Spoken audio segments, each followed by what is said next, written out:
Right, folks, welcome back to the channel. Going to do a review of the various comments that have been made on the public forum on the BBC website. You like at least have your say things, so you can always pop in, by the way, and join the conversation over on the BBC as well if you wanted to. Let's bring up the comments. This is obviously as a result of the 2023 F1 Bahrain Grand Prix, the opening Grand Prix weekend. Let's have a look at some of these comments. Some of them can be quite funny, so we have to go through those. I won't go through every one, obviously, but we'll pick some random ones. Alonso made this race entertaining. Without him today, it would have been fairly dull. Agreed. Has to be said. I think he was joint highest number of overtakes. I think you have summed up why F1 is in terminal decline. On Alonso will be around a few more years, then it'll be over. I wouldn't say it's an internal decline, but I can understand why some people feel like that. It baffles me that Mercedes are doing so poorly for them last year. Let me read that again. It baffles me that Mercedes, after doing so poorly for them last year, have stuck with the same side pod design that seemingly held them back. The fact that Aston Martin using so many of the same parts but not the side pods are ahead of them is what they deserve for their stubbornness. That, I have to say, is not entirely correct. According to Aston Martin, according to Alonso, they've changed about 95% of their cars. In fact, Aston Martin, one of the very few cars where they have virtually redesigned the entire car. So they haven't actually stuck with the same concept at all. They've gone for an entirely new concept of Aston Martin. So I would slightly disagree on that particular comment.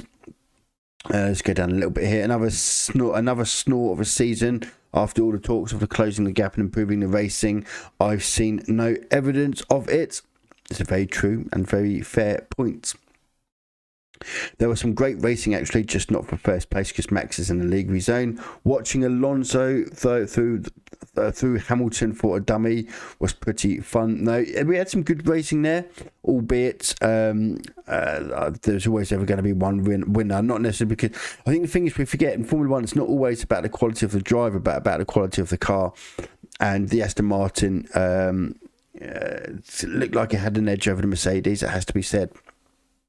A good driver gets the most out of the car, but if the most out of that car is still slower than other cars, then you're not going to be where you want to be. You're still going to go backwards. So love to see Alonso doing well, being a fan since he was battling Schumacher in the Renault days. Age is just a number when you've got the talent. Well, the thing is as well, in this day, Formula One is such a demanding sport physically and mentally.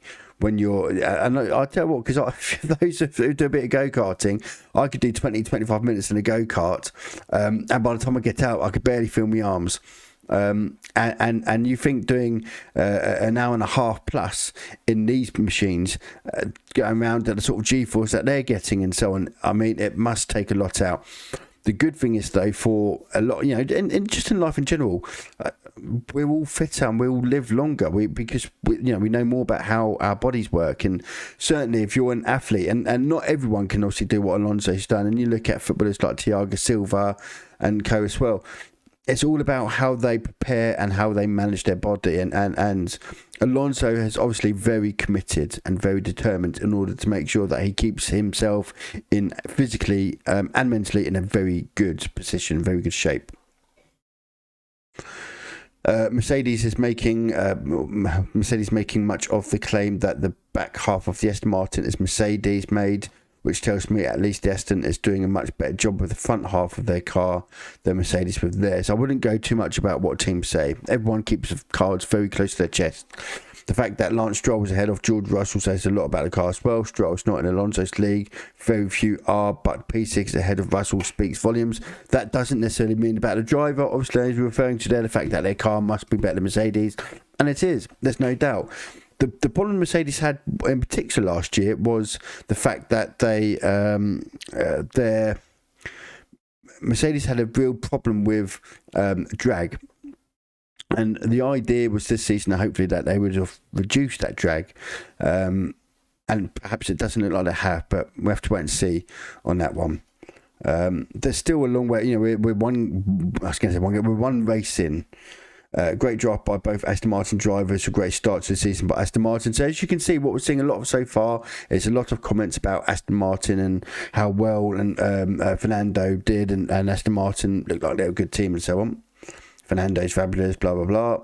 Well, the wind tunnel development penalties for cheating don't seem to have much of an effect at the moment, even when their effect fully kick, which should be in the second half of the season. I fear that a deficit of 0.6 to a second per lap will simply be too insurmountable for other teams.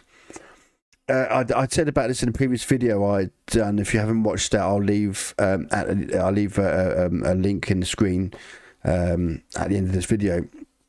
But yes, it's a very simple point. The penalties that have been applied, and not just in terms of the cost cap, but just because of finishing first. The way the regulations are now set, that the higher you finish in the constructors, the less amount of wind tunnel hours you get in the following season. So if you by winning constructors means you actually get less wind tunnel time the following season. Now that might not necessarily affect the start of the season, because most teams will use a certain amount of allocation at the start of the season anyway. Where that may come into problems will be later on, when other teams still got wind tunnel time and they can have more upgrades, and Red Bull aren't able to put an upgrade for the wind tunnel. And you do need a wind tunnel to put an upgrade. It was that simple. Without wind tunnel, there's no upgrades. So we'll have to see. But yes, there are opportunities for other teams to close that gap later. Just a case of how big is that gap they've got to close. And that's, I think, still to be determined. But it doesn't look good. Forget to Red Bull, but the battle between Ferrari, Aston Martin and Mercs will be fun to watch through the season. Possibly. I've certainly,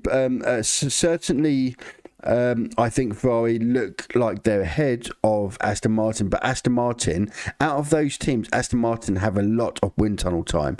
If they can work on their upgrades, and their upgrades are good upgrades, they could really, they could probably, they could finish up in front of Ferrari. Let's see what else got here. Great for Fernandez, Max doing what Max does, but does anyone remember early last season when Max was 50 points behind Charles? How quickly we've got to start of last year. The Ferrari was looking dominant. Don't give up yet. Well, I'll say a lot of that was down to Red Bull reliability. Don't forget they had a double DNF last year with engine failures and so on, which they obviously got to the bottom of and resolved. The difference is between Red Bull and Ferrari is that Red Bull are able to resolve their problems, and Ferrari, if they've shown time and time again, often don't. And we saw this, in fact, in Bahrain, didn't we? Charles Leclerc, yet another breakdown, another reliability with Ferrari. And this is the story of Ferrari. They have got new strategies though, so let's see, because last year Ferrari threw away so many points by bad strategy. So we'll have to keep an eye on that one as well, because they have got a new strategist, and I'd like to think that they're going to be better in that respect. Right, we'll just do a couple more quickly. Going to be a long season. It is, if Bahrain was anything to go by. So season's over then. F1 can be pretty pointless sport sometimes. Weren't these new regulations that I can't speak today, catapulted Red Bull to the top, supposed to be about levelling out the playing field? Yes, it was. Has it worked? No, not yet. Right. Anyway, like I said, I'll leave a link just up there for the previous video I'd done in regards to why I think Red Bull won't necessarily run away with it throughout the season. They may well do, but just the reason why I think they might not. I hope you've all enjoyed. Don't forget, if you do like the video, to click that like button.